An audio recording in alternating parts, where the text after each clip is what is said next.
алда укып китә торган котлау хатын алгач, мин адресатка да, әлеге хат авторына да ак төсле көнләше белән карап куйдым.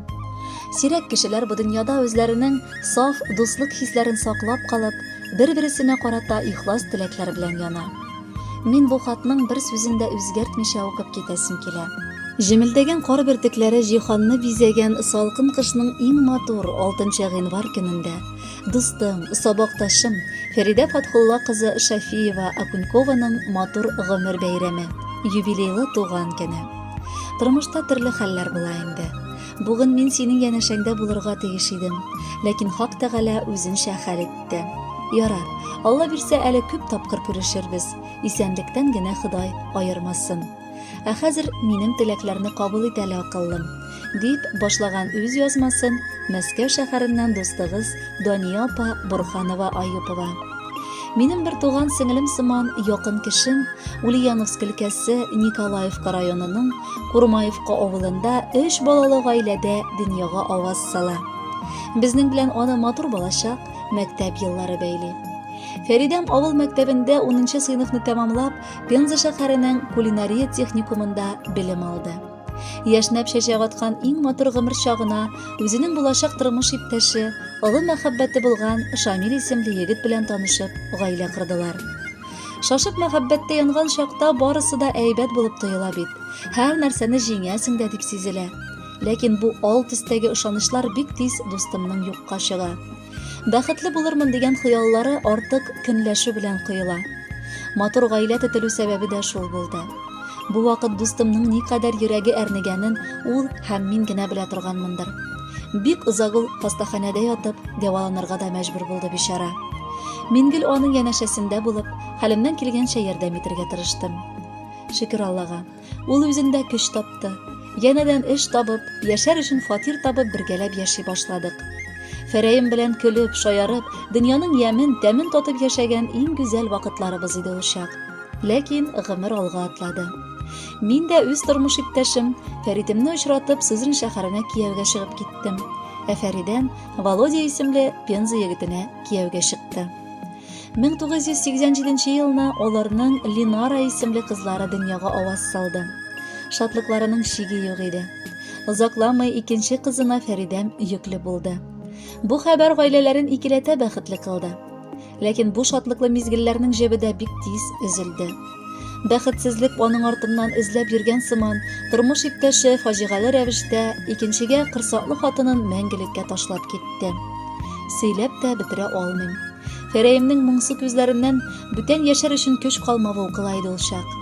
Ләкин йөрәге төбендә йөрткән баласы аңа сабырлык та, яшәргә көч тә өстәде шикелле. 1993 елны икенче баласын, Венерочканы Фәридәм тугач, бер улымны янымда алып, кышның иң салкын көннәрендә китеп бардым. Тапкан хатынның, дустымның хәлен белергә зур юлга чыктым. Алла бирсә, ничек кенә булса да барып җитәрмен әле дип уйладым. Зиметчина районы ерак түгелдер әле. Дустымның барыбер хәлен барып беләм дип сүз куйдым. Автобустан улым белән төштек. Попутка китеп утыра-утыра көн дә төнгә авышты. Бер адәм баласы юк, бер машина узмый дигәндәй. Шул чак почта машинасы безгә якыная башлады.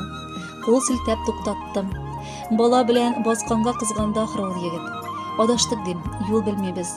Зинхар утырт әле дип соралгач, мин бик кыйбат йөк илтәм, утыртырга ярамый да инде дип башта икеләнде, аннары йөрәгенә Ходай йомшаклык салды ахрысы. Утыртып алып китеп, безне салкын кышта үлемнән коткарды дигәндәй. Дустымның капкасы төбенә китереп төшерде. Төне буе ел аштык та, көлештек тә. Шул вакыт Фәрәемә бик инде яшисе урының тирес. Туганнарың да, мин дә ерак дидем. Бәлки уйлаштырырсың, безгә якынрак күчерергә дидем. Озак та уйламыйча, җәен дустым Новокуйбышевск шәһәренә килеп урнашты.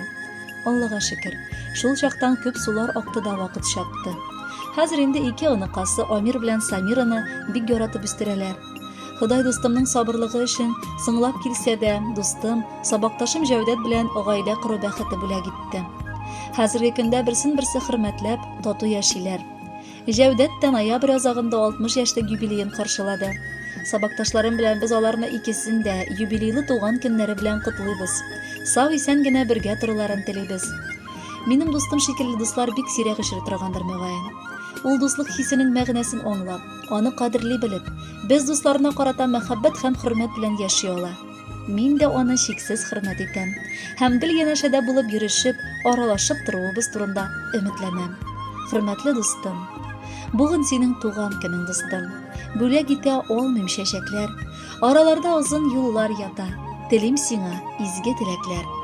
Бәхет телим сиңа якын дустым, шатлык белән тулсын күңелең.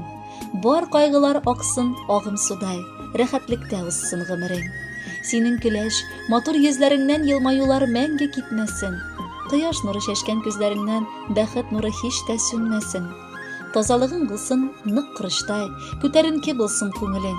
Туган көнең сөенечкә тулсын, бәхет белән тулсын гомерең. Хөрмәтле Фәридә Фатхуловна, юбилеегыз мубарәк булсын. Алдагы җырны да дустыгыздан бүләк буларак кабул итеп алыгыз.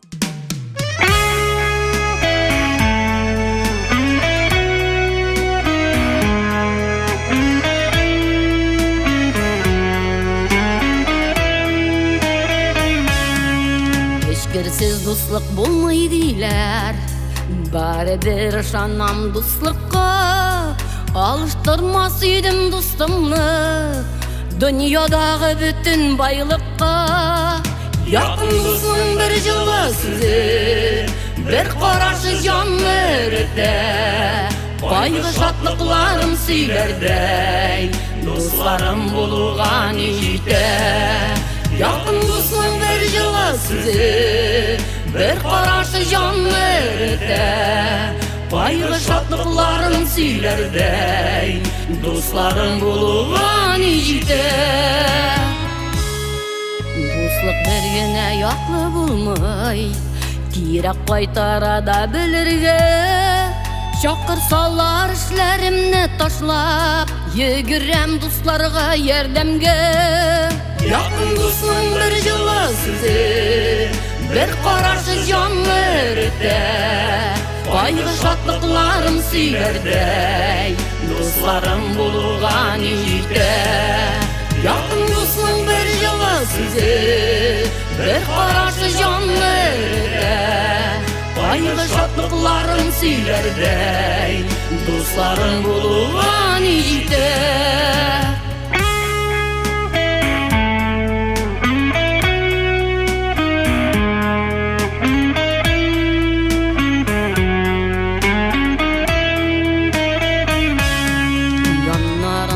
Дуслар күп булса, җиңелрәк дөнья көтүе.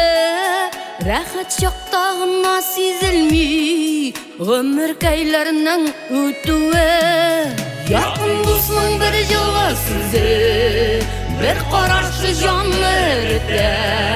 Кайгы шатлыкларым сөйләрдәй, дусларым булуга ни җитә. Якын дусның бер җылы сүзе, бер карашы җанны эретә. Кайгы шатлыкларым сөйләрдәй, дусларым булуга ни җитә.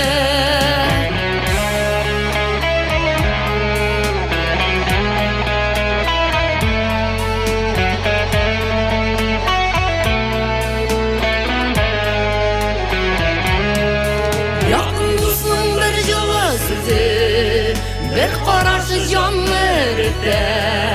Кайгы шатлыкларым сөйләрдәй, дусларым булуга ни җитә.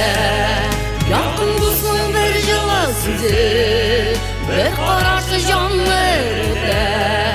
Кайгы шатлыкларым сөйләрдәй, дусларым булуга ни җитә. Кайгы шатлыкларым сөйләрдәй, дусларым булуга ни җитә.